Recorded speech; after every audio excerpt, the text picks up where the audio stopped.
Bien souvent, on a l'impression que Google est un organisme obscur dans lequel on n'a aucun accès, on ne peut rien savoir de ce qui se passe sur nous, notre site web et comment il nous identifie. Il faut utiliser des méthodologies complexes, ce qu'on peut effectivement faire avec diverses méthodes. Mais en fait, il existe quand même un espèce de bureau où tu as le droit d'aller voir un peu qu'est-ce qu'ils pensent de toi. Et c'est ce qu'on appelle la Google Search Console. Donc, la Google Search Console, c'est un espace où tu vas pouvoir donner un peu plus de matière à Google pour, d'une part, t'identifier, te référencer. Donc, quand on dit qu'on déclare son site à Google, quand tu entends ce genre de choses, eh bien, c'est souvent qu'on le connecte à la Google Search Console, qu'on lui donne des accès spécifiques.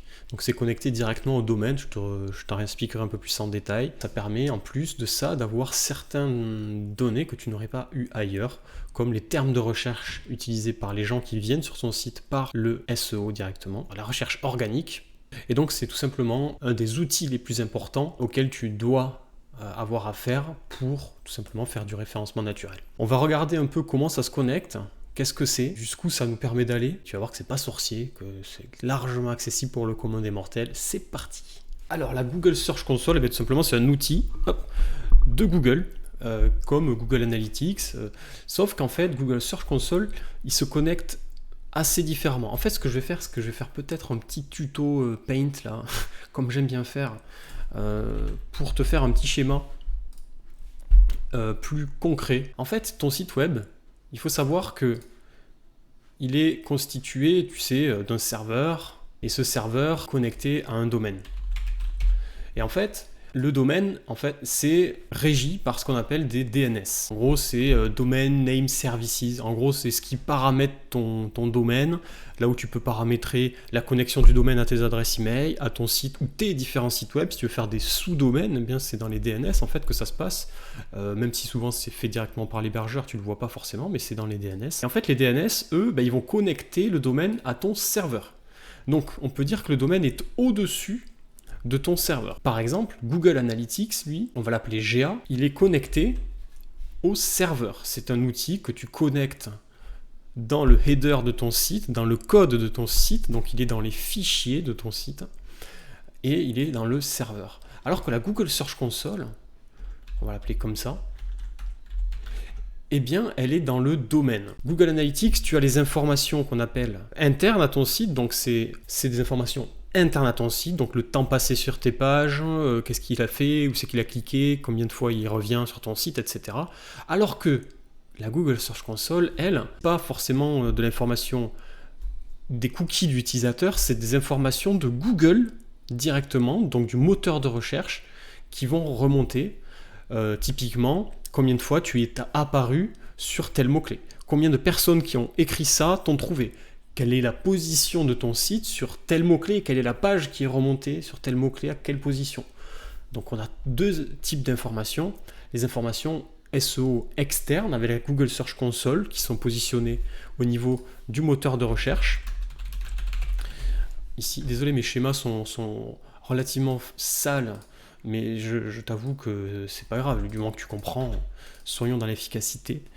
Et ensuite, tu as les informations internes à ton site, qui sont les utilisateurs de ton site. Donc les utilisateurs de ton site web, le temps qui passe, etc. Tu peux le voir sur Google Analytics, tutoriel dédié. On va nous connecter la Google Search Console à notre nom de domaine de par les DNS. Et ça permettra à Google de récolter les informations et de te les envoyer. Et surtout, en fait, il faut savoir que Google sait, d'accord, toutes les informations liées à ton site. C'est pas parce que tu le connectes que d'un coup, hop, il découvre des choses. Il va juste pouvoir identifier que c'est bien toi le propriétaire, d'accord, de ce site. Alors que sur Google Analytics, tu lui donnes un accès, tu lui mets l'autorisation de pouvoir traquer tes utilisateurs qu'il ne pouvait pas forcément faire. Alors il y arrive quand même, mais il ne pouvait pas forcément le faire de par ton site. Il le faisait de par les utilisateurs pour remonter les informations internes. Pour les informations externes, Google, il les a. Il veut juste savoir si c'est bien toi le propriétaire pour partager les informations qu'il a vis-à-vis de toi sur son moteur de recherche par rapport à tes concurrents, etc. Pour pas que tes concurrents, justement, puissent les avoir, ces informations-là. Donc là, on va juste faire une vérification d'authentification. C'est comme si tu allais à un bureau Google et que tu montrais ta carte d'identité, le fait que tu es propriétaire de ce site, etc. On va le faire de par les DNS. Donc c'est parti. Google Search Console. Donc tu l'as ici, quand tu es là, tu peux cliquer sur commencer maintenant. Si tu n'as pas de compte, il va se connecter donc avec un compte Gmail. Comme d'habitude, je te conseille d'avoir le même compte Gmail partout, comme ça tu es tranquille. Donc là on va arriver sur un Google Search Console, donc là c'est sur un de mes sites par exemple. J'ai connecté il n'y a pas longtemps et tu vois j'ai toutes les historiques d'ailleurs du site jusqu'à depuis sa création que Google, en tout cas depuis que Google le traque. On va aller du coup créer nous, parce que si tu n'as pas de site connecté en fait tu n'as pas ça. Tu as une autre interface qu'on va retrouver en ajoutant un site. En fait, sur ma Google Search Console, moi, sur mon compte Gmail, j'ai plein de sites. Donc là-haut, là, je vais masquer parce que j'ai plein de domaines, mais on va retrouver tous les sites là dont j'ai accès. Et là, je vais faire ajouter une propriété, tout simplement. Et je vais donc faire avec mon site motorcycleprotect.com que j'ai pas connecté en fait pour le moment. Donc voilà, je lui ai mis le nom de domaine motorcycleprotect.com. Donc tu mets ton nom de domaine, il va dire ok, si c'est toi, prouve-le-moi. Donc ce que tu vas devoir faire, c'est mettre ça dans les DNS. Donc il y a plusieurs possibilités par des méthodes TXT ou CNAME. En fait, c'est des protocoles DNS. Il te faut faire par la méthode TXT. En gros, c'est un protocole. Et si tu comprends pas tout, c'est pas très grave. Tu verras, c'est très simple dans tous les cas. Alors là, il va falloir que, en fait, on se connecte à notre hébergeur ou le fournisseur de nom de domaine. Moi, c'est mon hébergeur qui me fournit mon nom de domaine. Je suis chez Infomaniac, mais ça marche chez n'importe qui. Infomaniac, Yonos, LWS, qui tu veux te propose l'accès à tes DNS dans tous les cas. Et tu vas pouvoir, alors si tu es sur Shopify, c'est directement dans Shopify par exemple, voilà, où tu as les DNS.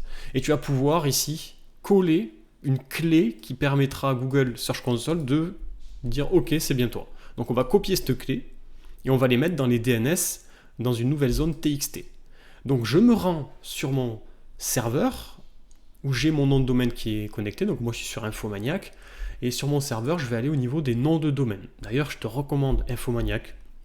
Et si tu veux te créer un site et avoir vraiment un hébergeur efficace, sérieux, avec un service client, pas trop cher, voire un des moins chers, avec un bon service, une interface vraiment agréable comme tu peux le voir là, tu peux cliquer dans la description, c'est un lien de parrainage, mais c'est toujours intéressant.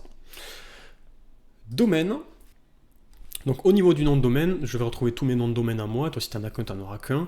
Peu importe encore une fois le serveur, c'est toujours la même pratique. Tu vas sur ton domaine et tu cherches ce qu'on appelle les zones DNS. Et c'est au niveau des zones DNS, donc ici sur Infomaniac, ça se situe ici, sur ton serveur, ça sera ailleurs, et dans tous les cas, il y a plein de tutos, si tu tapes connecter Google Search Console avec le nom de ton serveur, ou modifier les serveurs DNS plus le nom de ton hébergeur, tu vas trouver les tutos très simples. Et je vais modifier la zone DNS, et je vais arriver sur quelque chose comme ça, c'est pareil pour tout le monde, où on retrouve des informations que forcément je vais masquer pour certaines, parce que c'est des clés privées. Et donc je vais la coller, je vais ajouter une entrée, de type TXT, c'est ce que me dit Google. Je vais laisser ici la source, je ne mets pas de nom d'hôte parce que ce n'est pas un sous-domaine par exemple, donc ça reste pour ce domaine-là, complet, motorcycleprotect.com, et au niveau de la cible, je vais mettre la clé de Google, et je vais enregistrer. Donc une fois que c'est enregistré, je retrouve ma zone DNS ici, avec la clé de vérification. Alors j'en avais une autre qui traînait, je vais la supprimer. Si tu as déjà des zones DNS TXT, généralement tu peux les supprimer, c'est souvent ton hébergeur qui t'en crée de base, et Google va te dire qu'il ne pourra pas parce que il envoie déjà une autre, donc tu peux supprimer celle qui existait déjà si c'est possible, donc renseigne-toi avant, qu'il n'y ait pas déjà quelque chose qui soit connecté, et à ce moment-là il faudrait que tu fasses une manip peut-être un peu différente. Et quand tu valides, généralement c'est direct, notamment avec Infomaniac, c'est direct. Donc là il me dit votre domaine est introuvable. Donc là, il y a certainement un problème. J'ai certainement dû faire une erreur sur le nom de domaine, et oui, j'ai pas mis de S. Alors une fois que tu es connecté à ta Google Search Console sur ton nom de domaine, eh bien, tu vas avoir accès à différentes choses. Alors moi, mon site, il vient d'être créé, donc forcément, il y a zéro trafic. Il y a eu 2 personnes qui m'ont trouvé sur Google, et encore, j'ai pas assez de données, c'est-à-dire que Je pourrais pas trop te faire de récap, mais on va aller voir un autre nom de domaine sur lequel j'ai plein d'informations, comme ça tu verras plein de trucs. Mais ici, tu as un récap de performance, etc., où tu auras plein d'informations. Et pour que ce soit plus concret, on va aller sur un autre site. Voilà un site qui lui, a plein de trafic. Donc, on voit ici l'évolution des recherches. Donc, ceci ne comprend que les clics. Là, je suis donc en mode clic sur Google de par une recherche Google. C'est pas les gens qui viennent des réseaux sociaux, les pubs Google Ads, etc. C'est uniquement de la recherche organique. Et puis voilà. Donc là, il va me donner des informations de performance, d'indexation. Donc il me dit sur toutes tes pages, j'en ai indexé 2178. Et il y en a 3540 que j'ai pas indexé. Alors c'est normal, Google n'indexe pas tout ton site forcément, parce que il y a des pages qui sont pas pertinentes. Par exemple, la page ajoutée au panier, la page mention légale, tout ça, c'est des pages qui, dans son algorithme, il ne les référence pas. Voilà, des pages d'administration.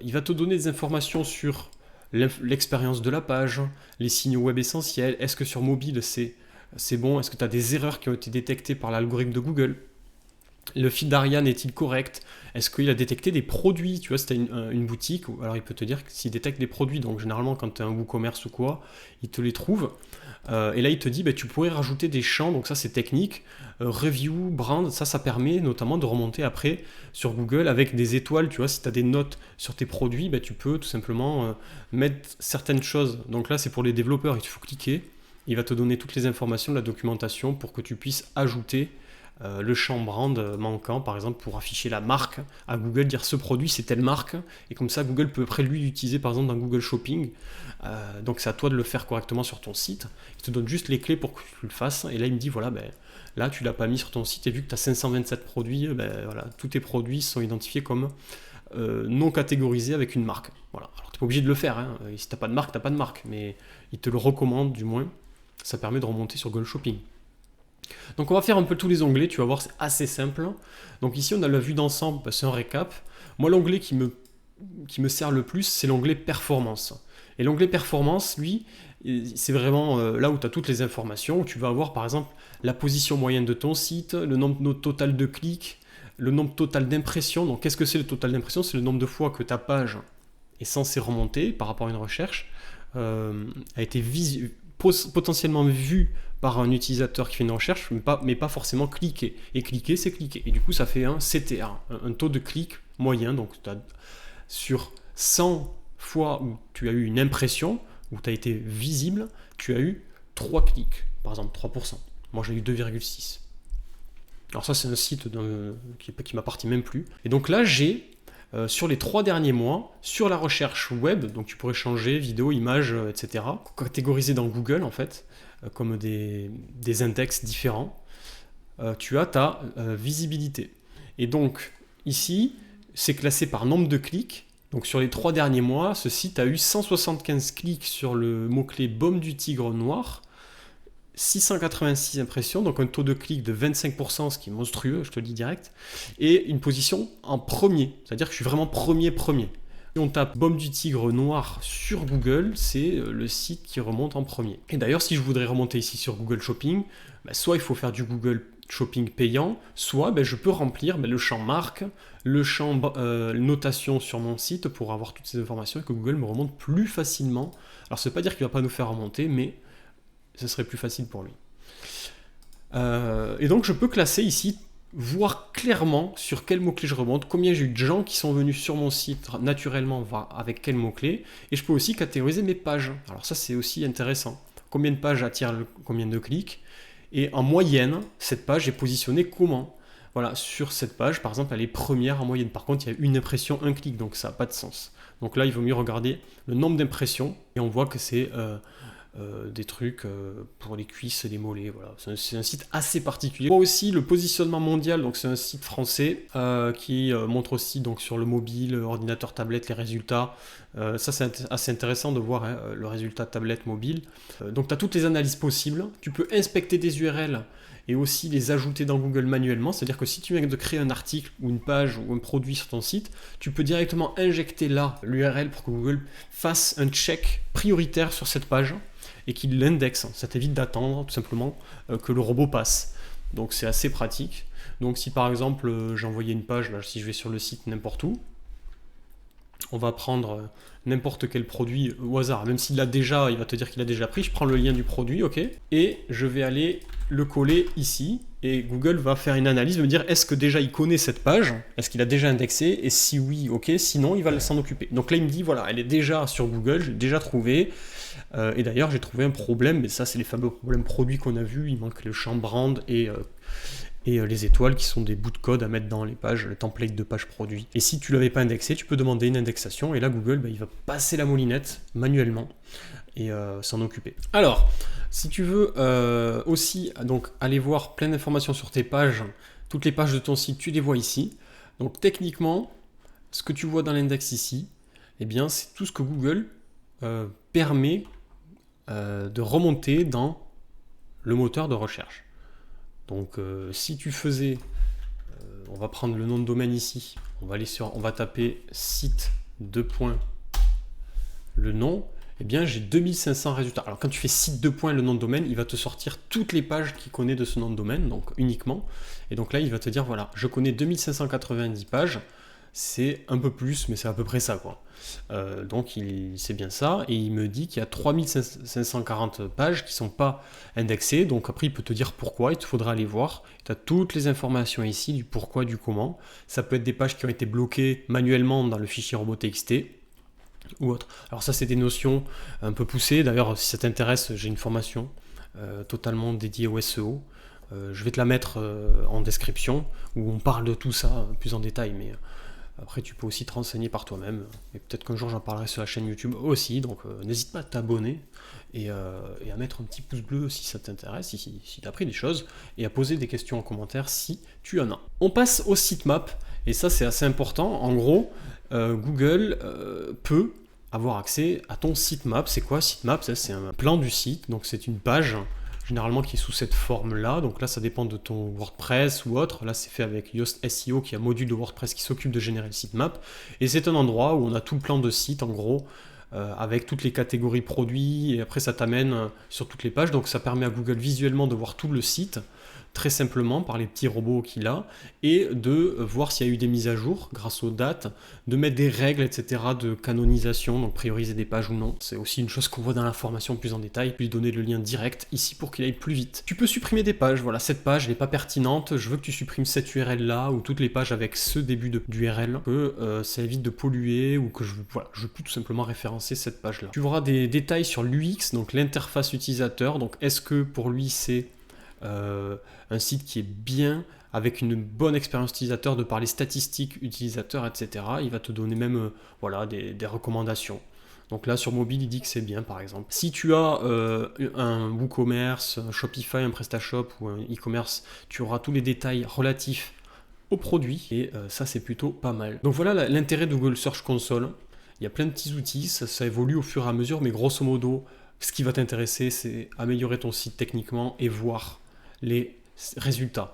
Et au-delà de ça, ça te donne des idées, parce que parfois, hop, tu n'es pas premier. Par exemple, là, ils sont 19e sur ce mot-clé-là. Mais peut-être que c'est hyper intéressant, parce que si on voit le nombre d'impressions qu'il y a par rapport au clic, on pourrait avoir un énorme taux de conversion si on remontait, sachant qu'on est 20e, on a eu 55 clics, ça veut bien dire que si on développait le SEO sur ces mots-clés-là, on aurait certainement beaucoup plus de trafic et peut-être même des résultats très rapidement, parce qu'on est quand même connu par Google sur ce mot-clé-là, il nous fait remonter, même si c'est quand même que 20e, mais il y a un potentiel certainement sur ce mot-clé-là. Donc moi je vais directement ici, puisque ça c'est de la vraie donnée, il n'y a pas mieux, pour tout simplement améliorer ton référencement naturel.